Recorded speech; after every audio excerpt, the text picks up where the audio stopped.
Hi. Hi. I wanted to wear my Forever Lazy for this video because I wanted it to be like we're having a sleepover and we're hanging out together, but I can't, I'm not even gonna lie, I'm getting really hot. This girl, she borrowed my Forever Lazy and broke the zipper. Now it's just a forever fucking onesie sweatshirt. Anyways, I've made one of these videos before where I tell you some embarrassing stories and you guys like the last one and it's been requested a bunch for me to make another one. But like the last one, these aren't like some horrific events. They're sort of just things that are pretty embarrassing to me, at least, especially in hindsight. These aren't all gonna be embarrassing stories, some of them are just gonna be stories. So if we're like sitting around having a sleepover, these are the stories that I would tell you. So let's have fucking sleepover story time. I'm ready. Are you ready? Do you need a snack? Do you need some water? Are you okay? Okay.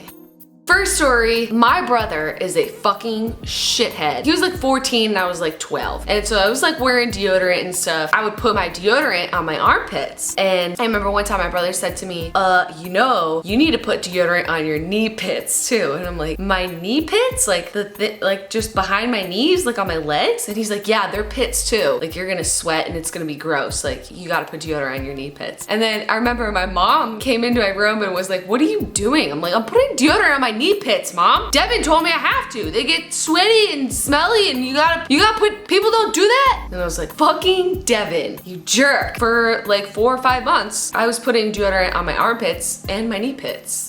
I had this friend Libby when I was growing up and we used to do like everything together. I think it was before we actually went into first grade. We were hanging out at this school, playing on the playground, and we were with her mom, fucking dicking around, going down the slide and the swings, like, wee, yeah, Libby, yeah, Jenna, woo. So we went over to the fence and we found these fucking balloons and we were like, why would someone just leave these perfectly amazing balloons here? So we started blowing them up. We were like, haha, we love balloons, kids, fucking yeah. And then her mom came over and just her face went white and she grabbed our balloons and I'm like, why'd you take our balloons? We were just having fun. She's like, those aren't balloons. And I, you know, didn't think twice about it until I turned into an adult and I realized that we were blowing up used condoms. For real. So not only is that the most disgusting thing I've ever done as a child, I think, but yeah, I've done that. And let's never talk about this again.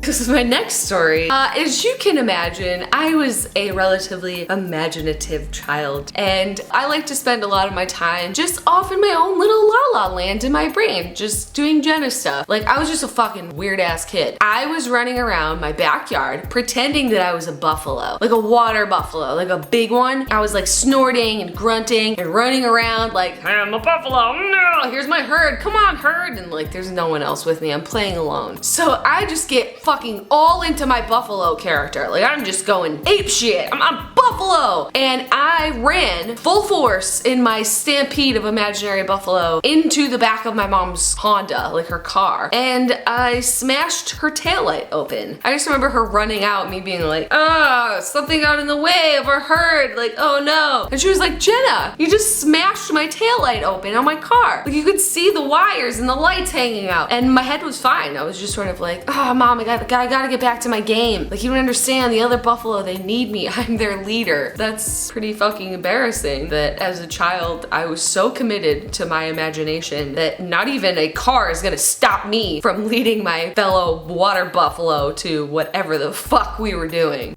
All right, next story. I really don't like this topic. You guys always ask for me to make a video about periods and it is just not my thing. But I do want to tell you what I thought. I think it was like 11 or 12. I knew that it was a thing to anticipate that it was coming. But even when I got it, I literally thought that when you get it, it's just one time. Like you just like bleed a little and then you're like, oh, I'm a grown up now. Whee! When I got my period, it didn't stop. I was like, I think I'm dying. It's like 2 days. It's like vagina cancer. It was very disappointing. It was like the worst day ever when I realized that this happens more than once. I thought it was like Halley's Comet or something. You know, it happens once in your life and then you're officially a human. No, it happens often. I hate growing up.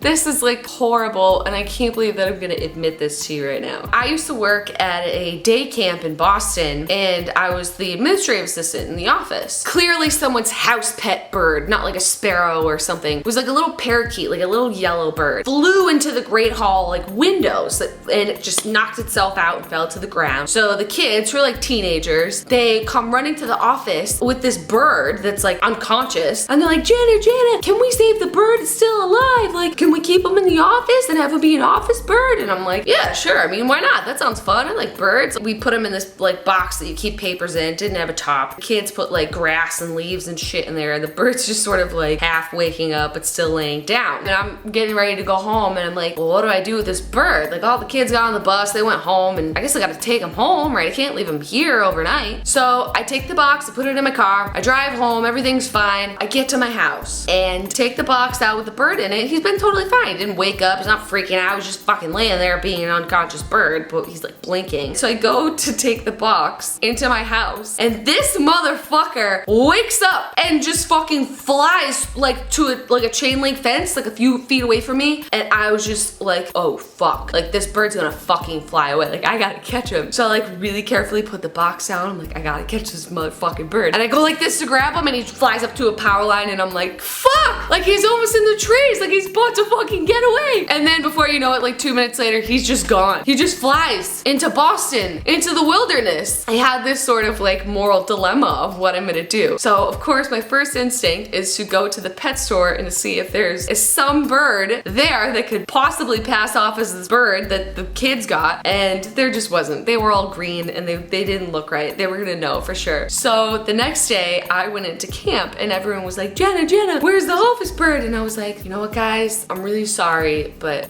the office bird, he died in his sleep last night. And everyone was like, oh, that's so sad. Like, you know, at least you tried to take care of him. And I was like, yeah, That's the worst lie I've ever told. And at least that came clear. Like I had a giant weight lifted off of my conscience to rectify the fact that I let this fucking Houdini bird get out of my fucking car. I went to the pet store and I promised the kids that I would get them another office bird, and I named him Donnie. That's pretty embarrassing. I let a bird go and then I lied to children about it dying.